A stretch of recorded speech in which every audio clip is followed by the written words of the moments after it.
Hi guys. நான் இந்த வீடியோவில் நம்ம எதை பற்றி பார்க்க போகிறோம்னா, என்னோட ஃபண்டிங் அக்கௌண்ட் எந்த ஸ்டேஜில் இருக்குன்னு தான் நான் இதில் காட்ட போகிறேன். லாஸ்ட் வீடியோவில் பார்த்தீங்கன்னா, ஃபண்டிங் ஃபர்ம்னா என்ன, ப்ராப் ஃபர்ம்னா என்னன்னு சொல்லிட்டு டீட்டெயிலாக உங்களுக்கு சொல்லியிருந்தேன். நானுமே வந்து பார்த்தீங்கன்னா, ஃபண்டிங் டிப்ஸில் ஒரு ஸ்டெப் 2 சேலஞ்ச் எடுத்திருந்தேன். அது என்ன ஸ்டேஜில் இப்போ இருக்குன்னு தான் பார்க்க போகிறோம் கைஸ். நான் உங்ககிட்ட லாஸ்ட் வீடியோல சொல்லியிருந்தேன். நீங்கள் 2 ஸ்டெப் அக்கௌண்ட் எடுக்கிறீங்கன்னா, உங்களுக்கு 2 ஸ்டெப் வரும்னு சொல்லிட்டு. ஒன்று வந்து எவாலுவேஷன், ஒன்று வந்து ஸ்டூடெண்ட் ஃபேஸ் 1, இன்னொன்று வந்து ப்ராக்டிஷனர். இது முடிச்சிங்கன்னா தான் உங்களுக்கு மாஸ்டர் அக்கௌண்ட் சொல்லிட்டு அன்லாக் ஆகும். ஸ்டூடெண்ட் அக்கௌண்ட்டு போய் நீங்கள் என்னோட இதை நான் காட்டுறேன் உங்களுக்கு. ஸ்டூடெண்ட் அக்கௌண்ட் பார்த்தீங்கன்னா, மொத்தம் ஆவரேஜாக நான் 1, 2, 3, 4, 5, 6 டேஸ் ட்ரேட் பண்ணியிருக்கேன். ஸோ இந்த 6 டேஸ் பார்த்தீங்கன்னா, மார்க்கெட் ஆக்சுவலாக கொஞ்சம் நான் ப்ரெடிக்ட் பண்ண மாதிரி கரெக்டாக போயிட்டு இருந்துச்சு. ஸோ ஆவரேஜ் வின்னு பார்த்தீங்கன்னா 62, லாஸ்ட் பார்த்தீங்கன்னா இது லக்கிலி எனக்கு ஸ்டெப் 1 பார்த்தீங்கன்னா 1 லாஸ் கூட எல்லாமே நான் கிளியர் பண்ணுறேன்.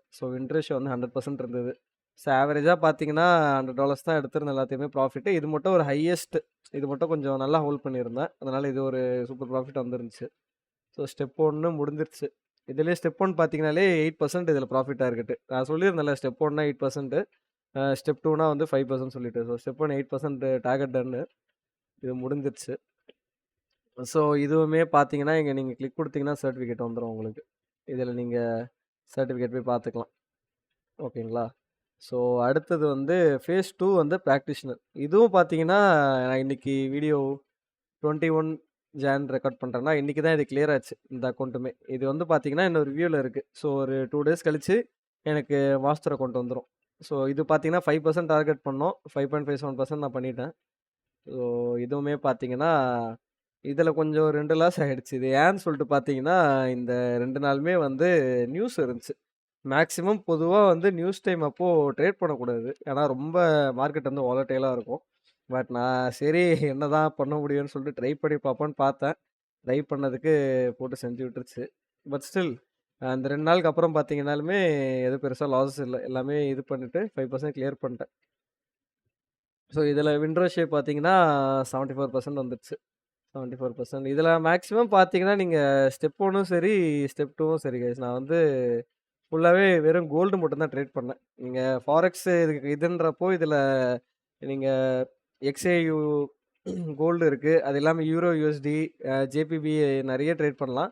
பட் நான் வந்து பெர்சனலா என்னோட அனாலிசிஸ்க்கு வந்து இது சாரி கோல்டு தான் வந்து ஈஸின்னு சொல்றதுக்கு இல்ல. என்னோட ப்ரெடிக்ஷனுக்கு ஏத்த மாரி மூவ் ஆச்சு. ஸோ ஃபேஸ் 1லயுமே சரி, ஃபேஸ் 2லயுமே சரி. இது 2த்துலயுமே பார்த்தீங்கன்னா, நான் கோல்டு தான் ட்ரேட் பண்ணிட்டு இருந்தேன். இதுலயுமே பார்த்தீங்கன்னா, ப்ராஃபிட் டார்கெட் $500 டன்னு முடிஞ்சிருச்சு. இதுக்கப்புறம் எனக்கு 2 டேஸ் கழிச்சு மெயில்ல வரும் என்னன்னு சொல்லிட்டு. ஹோப்ஃபுல்லி மெயில்ல பார்த்தீங்கன்னா, இது 2மே இப்போ இதுல என்னன்னா, ஆல் இருக்கு பார்த்தீங்களா? இதுல வந்து பாஸ்டு குடுத்தேன்னா, இப்போ இது மட்டும் தான் பாஸ்டு இருக்கு. ஏன்னா இது வந்து ரிவ்யூல இருக்குல்ல. 2மே பாஸ் ஆன அப்புறம் எனக்கு மாஸ்டர் அக்கவுண்ட் அன்லாக் ஆயிடும். அண்ட் ஆல்சோ கைஸ் நெறைய பேரு வந்து பார்த்தீங்கன்னா, மாஸ்டர் அக்கவுண்ட் சாரி எப்படி ப்ராஃபிட் வித்ட்ரா பண்றதுன்ட்டு கமெண்ட்ல கேட்டிருந்தாங்க. நான் கண்டிப்பா இது மாஸ்டர் அக்கவுண்ட் எடுத்த அப்புறம், மாஸ்டர் அக்கவுண்ட் ப்ராஃபிட்ட நான் வித்ட்ரா பண்ணும்போது கண்டிப்பா ஒரு வீடியோ போடுறேன். ஓகேங்களா? சேனல் நீங்க மறக்காம சப்ஸ்கிரைப் பண்ருங்க. நான் ஃபேஸ் 2 முடிச்சுட்டு மாஸ்டர் அக்கவுண்ட்லேருந்து அ வித்ட்ராவல் போடும்போது கண்டிப்பா நான் உங்களுக்கு வீடியோ எடுக்கிறேன். ஸ்டெப் பை ஸ்டெப் எங்கேருந்து வித்ட்ரா பண்ணி எப்படி மாத்திட்டு, எப்படி அக்கவுண்ட்டுக்கு கேஷ் எடுக்கணுன்ற வரைக்கும் நான் வீடியோ போடுறேன். ஓகேங்களா? எஸ். அண்ட் ஆல்சோ நீங்க ஸ்டெப் 2 ஸ்டெப் 1 பார்த்தீங்கன்னா, நான் 6 டேஸ் ட்ரேட் பண்ணியிருந்தேன். ஸ்டெப் 2 பார்த்தீங்கன்னா 8 டேஸ். ஓவராலா பார்த்தீங்கன்னா 6 + 8 14 டேஸ் கிட்ட ட்ரேட் பண்ணியிருக்கேன். ஓகேங்களா? 14 டேஸ்ல கிட்டத்தட்ட உங்களுக்கு 2 சேலஞ்சுமே பாஸ் பண்ணது பார்த்தீங்கன்னா, ஒரு பயங்கரமான விஷயம் தான். ஏன்னா, எனக்கு சில டைம் வந்து எனக்கு தெரிஞ்சவங்கலாம் 1 மந்த் ஆயிருக்கு, 1 1/2 மந்த்ஸ் ஆயிருக்கு. 15 டேஸ்ன்றது மார்க்கெட்டும் நல்லா கோஆப்பரேட் பண்ணுச்சு. ப்ளஸ் நானுமே இது பண்ணல. இதில அதாங்க ஸ்டெப் எப்பவுமே 2 ஸ்டெப்ல எடுக்க வரைக்கும் ஒரு சிம்பிளான விஷயம் தான். நீங்க வந்து ஓவர் ரிஸ்க் எடுக்கவே கூடாது. இப்ப நீங்க இதில பார்த்தீங்கன்னா, நான் இதில வந்து என்னோட ட்ரேட்ஸுக்கே வந்து நான் மேக்ஸிமம் 1.5%லேருந்து 2% தான் வைப்பேனே, என்னோட மொத்த அக்கவுண்ட்ல. இது வந்து பார்த்தீங்கன்னா $10,000 டெமோ அக்கவுண்ட். நான் இதில வந்து பார்த்தீங்கன்னா 1.5%லேருந்து 2% தான் மேக்ஸிமம் ரிஸ்கே. அதுக்கு மேல அக்கவுண்ட் போவே கூடாதுன்னு இருப்பேன். அந்த மாரி பார்த்தீங்கன்னா, எனக்கு $200 மேல ரிஸ்கே எடுக்கக்கூடாது. $150 இல்ல மேக்ஸிமம் வந்து $200 மேல ரிஸ்கே போக்கூடாதுன்னு தான் நான் பார்த்துட்டு இருந்தேன். ஸோ இதுலயுமே பார்த்தீங்கன்னா, இது கொஞ்சோண்டு இதுல பார்த்தீங்கன்னா, லாட் சைஸ் அதிகமா போட்டேன். ஓகேங்களா? ஸோ அதனால தான் இது 2% மேல போயிடுச்சு. இதுலயுமே பார்த்தீங்கன்னா 2% தான். அதுக்கு மேல எனக்கு லாஸே போயிருக்காது. ஏன்னா நீங்க ஒன்ஸ் ஒரே ட்ரேட்ல ஒரு 3% இல்ல 3.5% நீங்க லாஸ் பண்ணிட்டீங்கன்னா, உங்களுக்கு அடுத்த நாள் ட்ரேடு நீங்க கன்ஃபார்ம் ப்ராஃபிட் வருமா, லாஸ் வருமான்னு உங்களுக்கு தெரியாது. ஆப்வியஸா மார்க்கெட் எப்படி மூவ் ஆகுதோ அத பொறுத்து தான் இருக்கும். ஸோ நீங்க பாட்டுக்கு இன்னைக்கே ஒரு ஹை ரிஸ்க் எடுத்துட்டு, ஸோ அடுத்த நாள் அன்பார்ச்சுனேட்லி ஒரு 1% போயிடுச்சுன்னு வைங்க. ஆல்ரெடி ஒரு 3.5% நீங்க லாஸ் பண்ணிட்டீங்க. அடுத்த நாள் ஒரு 1% லாஸ் ஆயிடுச்சுன்னா, மீதி உங்களுக்கு 0.5% தான் இருக்கும். நீங்க அத வச்சுட்டு ரொம்ப கஷ்டம். இம்பாசிபிள்னு கிடையாது. அத வச்சுட்டு நீங்க திருப்பியும் கொஞ்சம் கொஞ்சமா ப்ளே பண்ணி உங்களோட லாஸ் லிமிட்ட இன்கிரீஸ் பண்றதுன்றதே ரொம்ப கஷ்டமாயிடும். ஓகேங்களா? ஸோ எப்பவுமே ஃபண்டட் அக்கவுண்ட் எடுக்கிறீங்கன்னா, ஒரே விஷயம் தான். கன்சிஸ்டன்ட்டா ட்ரேட் பண்ணணும். ஹை ரிஸ்க் ட்ரேட்ஸ்லாம் எதுவும் எடுக்காதீங்க பெருசா. மேக்ஸிமம் ஒன் ஒன் நான் வந்து கிட்டத்தட்ட ரொம்ப வருஷமா ட்ரேட் பண்ணிட்டு இருக்கேன். ஓகேங்களா? நான் வந்து 8 இயர்ஸா ட்ரேட் பண்ணிட்டு இருக்கேன். ஸோ நான் அதனால தான் இதுவே வந்து என்ன கேட்டீங்கன்னா, ஹை ரிஸ்க் தான் சொல்லுவேன்.